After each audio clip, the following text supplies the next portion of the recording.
Thank you very much. Welcome. My name's John Hewson. I head up the brand proposition to marketeers in brands and agencies for Genius Sports. Genius Sports is one of the world's largest sports technology and data companies, and it is my pleasure and honor to introduce Andre this afternoon. Andre sets the brand vision for Skyscanner, leading brand marketing and creative, working in close partnership with product design leadership. He was previously Chief Creative Officer at RGA EMEA. Before that, he built Google Brand Studio in EMEA, an in-house award-winning creative team based in London.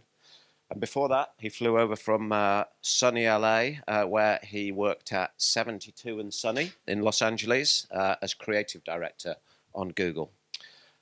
He's got an illustrious 20 years of global marcons, product design experience, creative award-winning work in both traditional channels, digital channels, and digital for some of the world's biggest brands.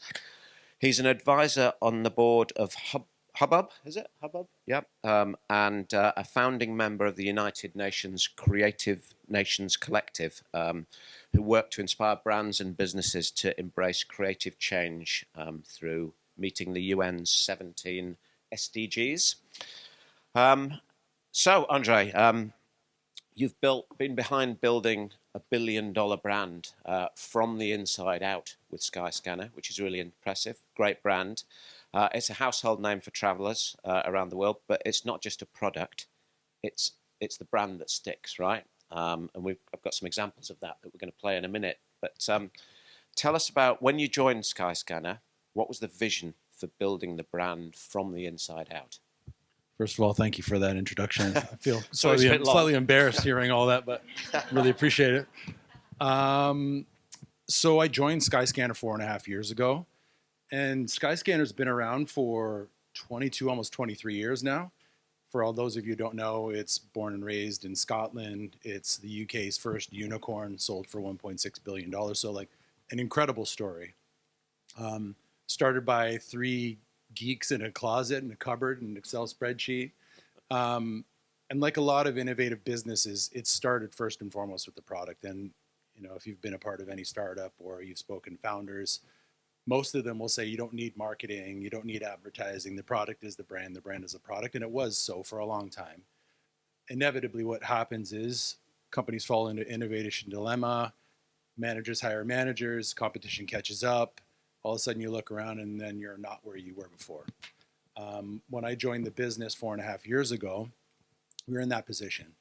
Brand was a bad word. Creativity, craft, brand, none of those things were really top of mind for the business, and hence why they brought me in. So it was frankly, a bit of a mess across the board. We had brand guidelines that were done, but they were sitting in Google Drive somewhere. Nobody was really using them. They were too busy, too much going on. So really, first and foremost, it was just about simplifying and minimizing everything down. I had a really bad meeting, I think maybe 3 months in, where I got in front. I was like super excited. I got in front of the exec and the C-suite, and I was like, I'm going to tell them the benefits of brand. And I did this like theoretical, like 35-page document, and I got out of it. And the CMO, my CMO now, he came out off the back of the meeting. He's like, that was a train wreck. And I was like, thank you. He's like, and the reason it was a train wreck, and I realized this quickly, was theory doesn't work. Like if you sit in front of a bunch of C-suite execs who have ROI and their own missions, and everybody's like not thinking about brand and the things that you believe in, as passionate as you want to be, and you just get in front of them and you like tell them about these things that are super important to you, that doesn't really matter. What matters is showing progress. So first and foremost, it was about, to answer your question, set the bar high. And I said this to folks when I got there like 4.5 years ago. I'm like, we want to be at the level as a brand in terms of execution and craft and everything's Airbnb, Google, Nike. And people laughed at me. And I was like, no, like you have to set the bar high. But you have to set the bar high while taking baby steps to get to that bar. You can't jump from A to B, especially if you're like rebuilding a team from the ground up. It just doesn't work. It's too painful of a process. And what I found is the work is relatively easy because I've been doing it for so long, and you can bring lieutenants and directors on board that can help you, but the culture is the hardest thing to change. The culture takes way longer. You have to be tenacious. You have to have a lot of patience. So setting the bar and then being patient is probably one of the most. Some of those baby steps that you mentioned at the beginning, what were the sort of principles and priorities that you addressed first with those baby steps? Priorities was first and foremost, get rolling sleeves up. You have to do the work yourself. Like you don't you've got your LinkedIn profile with all the places you've been, but those are just words on a page for people until you actually get in an organization and do the work hands-on, create the spots, do the work, show by doing. That's first and foremost the number one thing. Then the next thing off the back of that was the principle-based.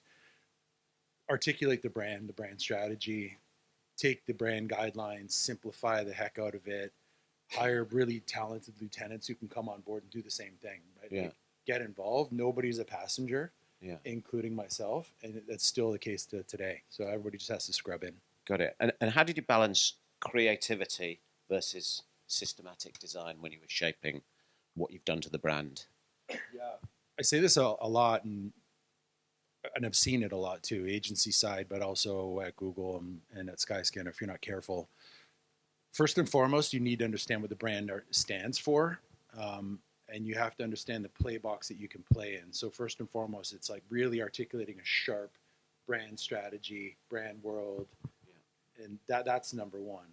On top of that, then when you've got the guardrails, it's almost like a blank page, right? It's terrifying to have a blank page, which is why a sharp brief really helps. Yeah. So articulating what the brand strategy is and that little playground you can play in, then you know where creativity can flourish within that area. Yeah. That's been a really good unlock for the business and my team. Great. And Skyscanner is often described as the OG ultimate travel hack. How does that heritage influence the brand that you're building today? Yeah, and this is one of the most important things for me to understand, like where we came from as a business. And when I talk about brand strategy, what it really means is what does the business do inherently different than your competitors are doing? From a fact-based, forget the waffle and all the BS and everything, like what do we do that's different? And for us as a business, it was a value-based approach. There's a saying like, my mother, my brother, your friends use Skyscanner. Would we do something that would harm them? If we shouldn't, let's not do it. Yeah. So first and foremost, I talked to Gareth, one of the founders, one of the three geeks in the cupboard. And they're like actual travel geeks. Right. But they set out to fix a problem, and they stood by their values. And we do one thing really, really well, which is serve travelers. And there's a saying, we've got like traveler first, partner second, Skyscanner third. Yeah. And that's how we operate. So we leave money on the table all the time. And it's really important for us as a brand and as a business to do right by travelers, especially when they're not looking. Great. Yeah, I think we've got an example of that we can play. Have we? What's the first film that we're going to play? I'll tee it up a little bit. Is, the Brand World video. So the Brand World, this is going to feel like a bit of a fluff piece potentially, but the reason we do things like this is great.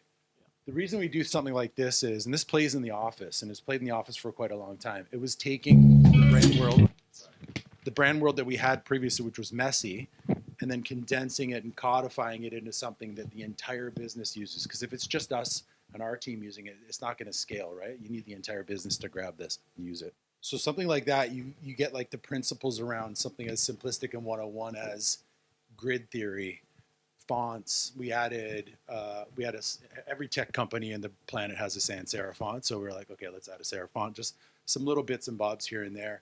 Really lean into sky blue. Like what's the color that we want to own as our main color, and then understand densities and things like that.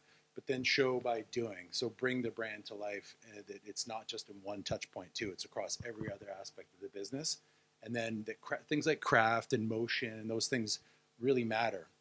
And craft was something that wasn't really spoken about. So it starts to steer the business in the right direction of like, how should we feel? How should we look? Does attention to detail matter? Of course it does. Things like that. So codifying it into something you can hit play on, in minute 30 or minute 40, whatever it was. A minute, actually. Great. Yeah.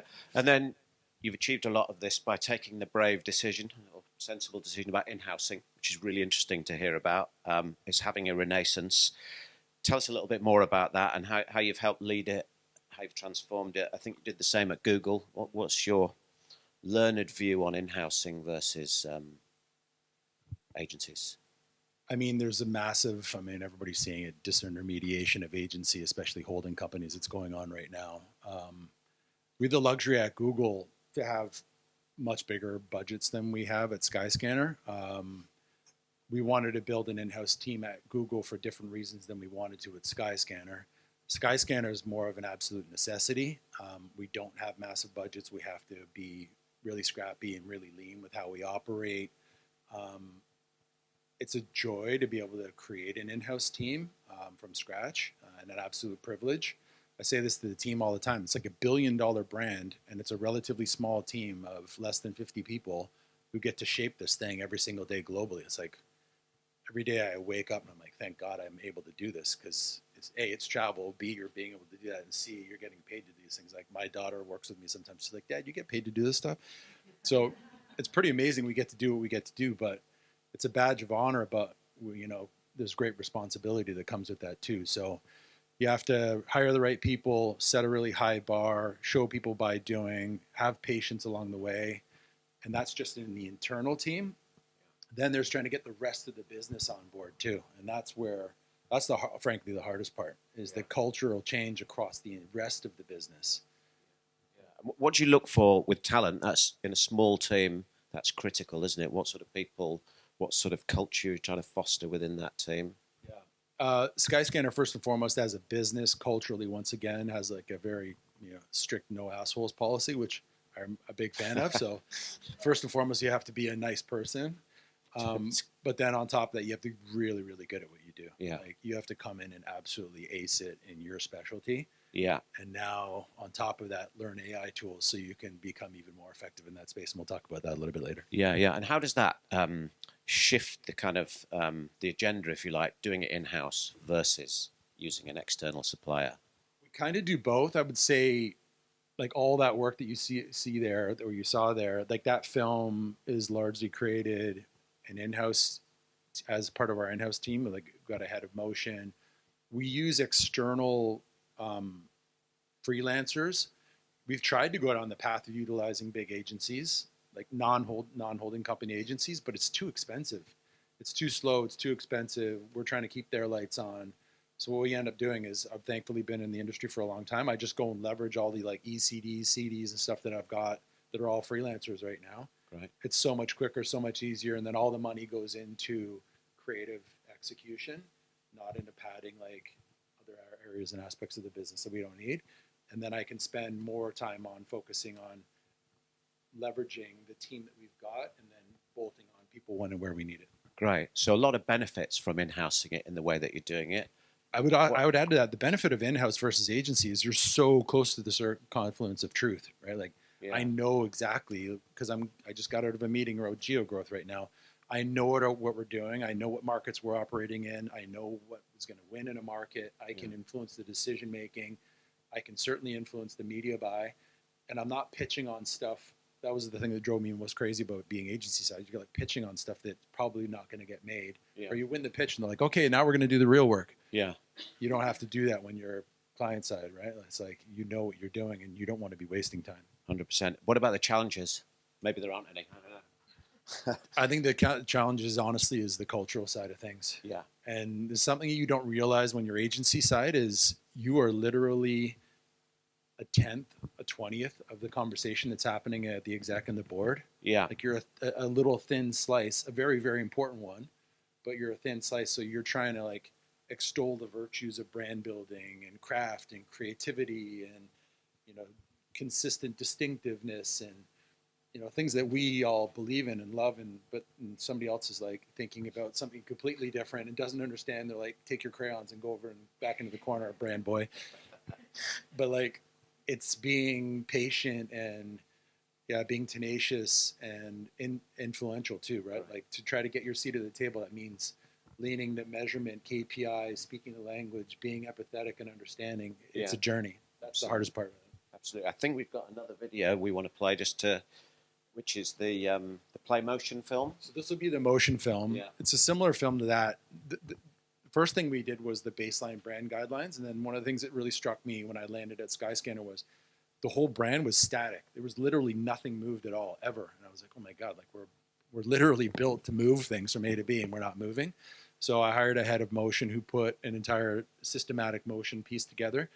And one thing that I'll mention with this that's also part of the brand guidelines is creating templates through Figma, whatever, that are easy to use and scale, that you can scale, not just like, because you're a central team. Now we have to operate in, what are 40 something markets. You need to be able to scale this quickly. And the systematic design is about creativity, but at scale. And that's what this motion system does. Right. One thing that you'll notice there that I think is really important, and human beings, we're all very emotional creatures, right? There's a lot of, math that goes on in our minds, but at the end of the day, we're inherently human beings that lean into emotion. And one of the things that I deeply believe in is the nuances of how you look, feel, move are really important. So there's an easing equation in there, which is like something goes and then does that.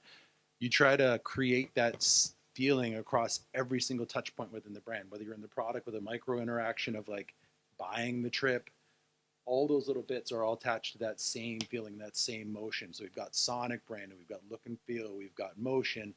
Utilize every single sense that you possibly can to try to build it into the brand with consistency globally, and that's what that system is meant to do. Yeah, it's really interesting. So you're a huge global brand, but you can see there that you're integrating sort of local messaging, local cultures, local nuances. What's your approach to that?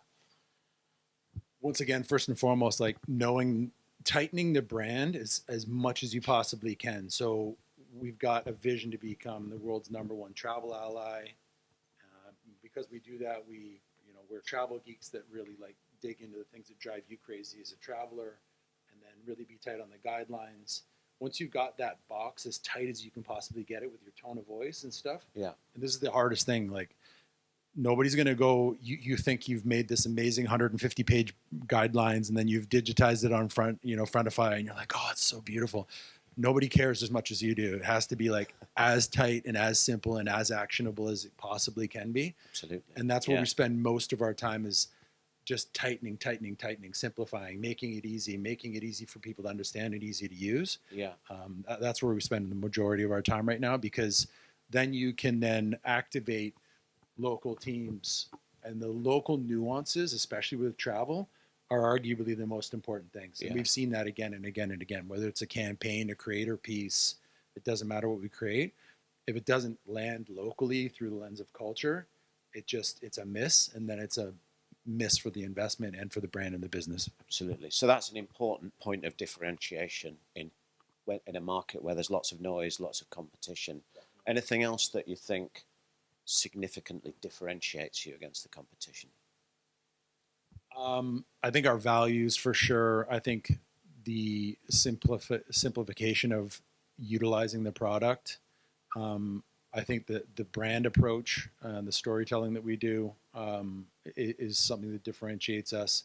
And I think the thing that differentiates us the most is we don't just say it, we actively do it inside the business.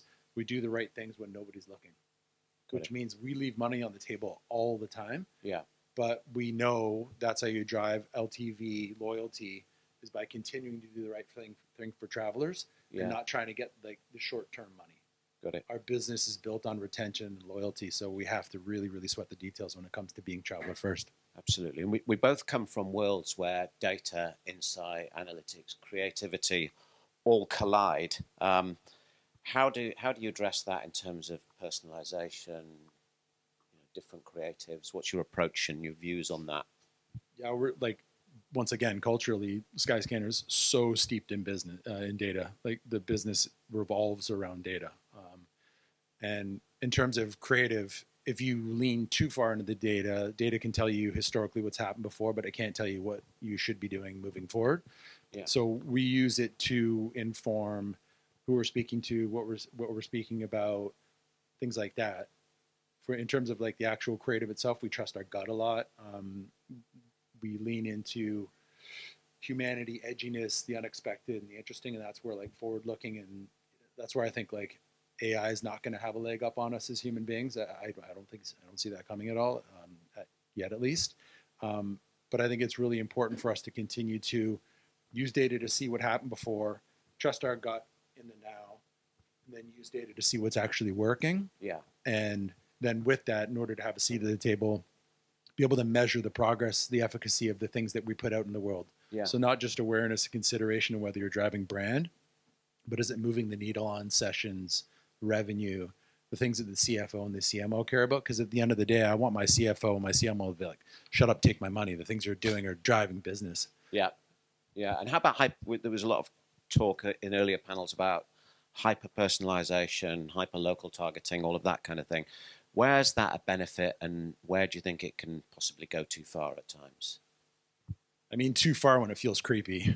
I mean, we've all had that moment where you're like, well, that was weird. How did they know that? I just had a conversation about that. Like, I think people are hyper sensitive to that now too. And I spent 4 or 5 years at Google. It was one of the things we spoke about most, is making sure that you do the right things with data and not create experiences that do feel creepy.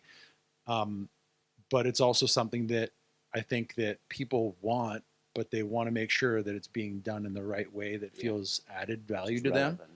And it's really hard to do, like explicit and implicit signals, onboarding.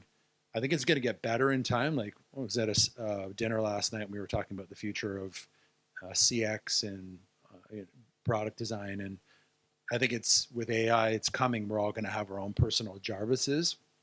But like, where does that line sit around creepy and helpful? And it's a hard one to navigate. It is. Yeah. And how about the brand? It sort of centers around minimalism. It's very clear. It's very crisp. What's your view about that? And how can you do that but still get standout? Yeah, it's a good question. I think we landed where we did right now. Like, we're looking. We never stopped looking at the brand world, the brand guidelines. Yeah. Because it's easy, once again, and this is a conversation we have a lot, like, one of our biggest competitors is Booking.com. They're also blue. They use the sans serif font. Like, and the worst thing that drives me crazy is we go and put a really cool campaign out. The video watch through rates on YouTube are fantastic. The engagement's great. People love the creative. And then you get the feedback that's like 35% of people, attributed that to Booking.com. You're like, oh no. It's like the worst thing possible. So once again, like, utilizing data and understanding and talking to people and trusting your gut to try to differentiate as much as possible while keeping it actionable and focused is really hard, but absolutely critical and crucial. We spend a lot of time on that. 100%. And how about the future of creativity and marketing? What excites you most about the current era of marketing and creativity, and how do you think it's going to change?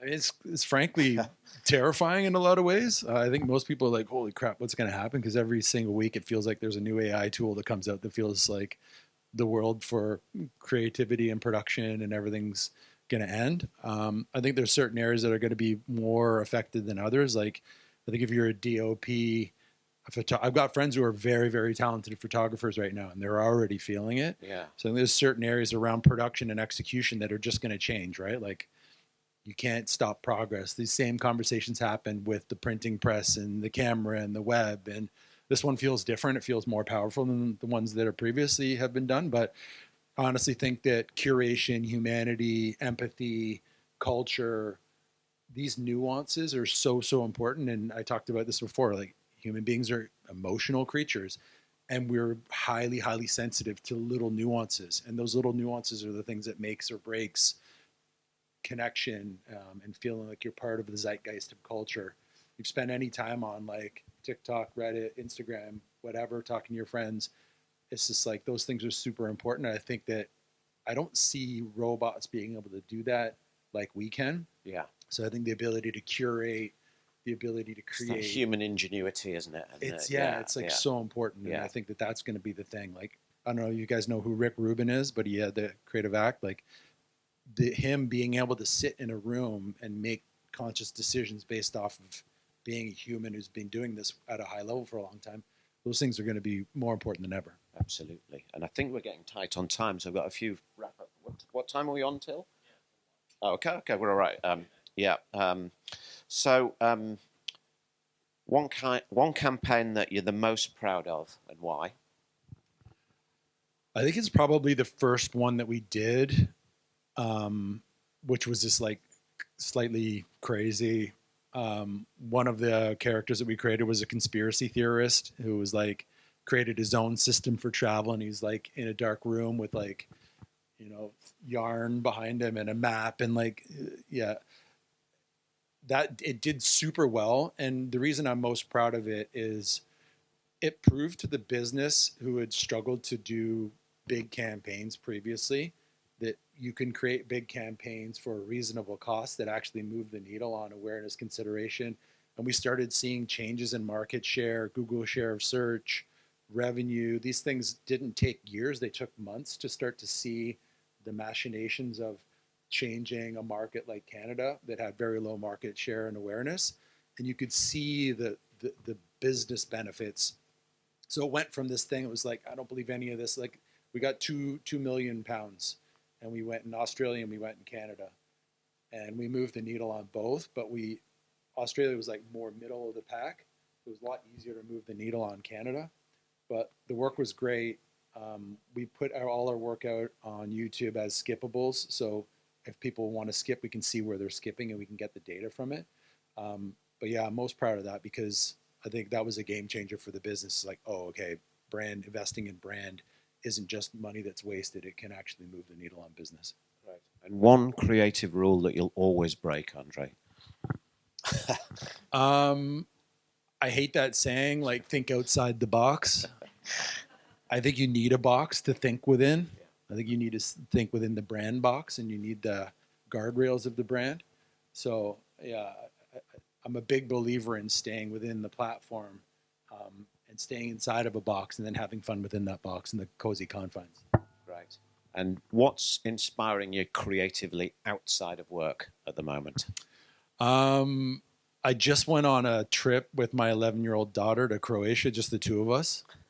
And just like, I think we don't, as parents, I don't know how many parents are here, but like taking the time to step back and just walk around with kids is like, holy shit, it was so cool. Like, just being a passenger on where does she want to go and what does she want to do, and setting her up for moments and just geeking out on her seeing the world through like a kid's eyes was such a like revelation and a very like refreshing moment for me to kind of, yeah, I came back very rejuvenated from that. I bet. Yeah. Good. We've got another video, but I'm not sure if we're tight on time or if we can, which is the NBA. So this one is a good example of moving quickly with a small team with external partners and having a massive like upside and benefit to the business. After we did this, my CM was like, we should do a lot more of those. And I was like, yes, we should. It's not easy, but we should. Brilliant. Love it. So that came to us from a small little boutique shop. There's a guy named Tom Kenny who used to be my account exec when I was at McLaren McCann in Toronto. I'm Canadian. That's where I'm from. They've got a small agency called Courage. Courage rang me up and they're like, we got this killer idea. We went from making that phone call to going live with it in less than 72 hours. So our in-house team created the work, and then we executed, and then that's the result. We just won Best in Show at the Canadian Marketing Awards last night too, which is, yeah. Well done. Cool. Congratulations. Great. Thank you. So have we got questions? Yeah, we've got time for a couple questions. Good luck for your can line that you're probably going to get for that. As someone who spent my formative years getting ladders and buckets photoshopped out of photography because the creative team had only shot it for 48 sheet, not for travel retail. Love your design system. That's not my question. What advice do you have, or what are the challenges for a brand which you can't hold like physically? Like how do you approach that as a brand? What are the challenges? Yeah, it's a good question. One of the biggest levers that we've been able to utilize and we continue to really invest in is a creator network. And the creator network is first and foremost, and this was like a pretty big surprise for us, frankly. We weren't on TikTok, and I was like, why aren't we on TikTok? And I was looking through TikTok and with the head of social as well, and there was tons of people just organically showing Skyscanner and how they were getting deals and what they were doing to go out into the world and explore and utilize the tool. The team's done a fantastic job, like Hannah Pilpel and the social and community team have really leaned into that creator ambassador network. And that's been a massive driver for us. And then same with PR too. I think that there's that aspect. And the trap that you can fall into really quickly with travel is talk about the on-trip experience, but that's not our space to play. Like we play in the exploration and the planning side of things, and just really trying to lean into utility to get rid of those pain points that everybody feels like. Should I use incognito mode? Should I, does it help if I book at 2 a.m. on a Tuesday? We try to dispel those myths and then create tools that just makes that exploration and planning more simplistic. And that's where we win, I think. Great. I think we've lost our moderator. Anyone else? I can do it if you want. Anyone else? I really liked your presentation. Thank you. I also I'm from Boston, and I used to work at TripAdvisor, so I was also quite ballsy to troll the Boston Victory Parade in the home of Trip. So I thought probably a lot of people there were thinking we should have thought of that. But that's not my question. My question is, so I've worked for a lot of global brands where, we build the brand guidelines and we build all the training materials, but then we're rolling it out sometimes 40 or 90 markets. And then you see people in other markets just absolutely going rogue. So is that an issue on your team, or because you're more centralized, or have you built any good kind of audit and compliance, which is really unsexy but very helpful, processes that we could learn from? Yeah, it's a great question. I think we benefited from, this is going to sound horrible, but we benefited to some degree from COVID because we had a regional decentralized team, and then during COVID, it all just collapsed into a central team. And as we were building the brand, we were coming out of COVID, and we had to go from central to regional teams, and we did that collectively together. So we knew who the regional leads were, and we just took the time and energy to really get them on board to understand the brand. And we've been able to walk before we run versus being in a massive TripAdvisor environment or Google environment, because I've seen it go rogue in Google. And it's really hard to stop. It's like hands through sand. You're just trying to grab it, and there's nothing to hold on to. And as you say, it's unsexy, so people don't want to do it. And then you've got a bunch of A-type personalities who are running around just trying to make stuff, and you're like, no, please stop.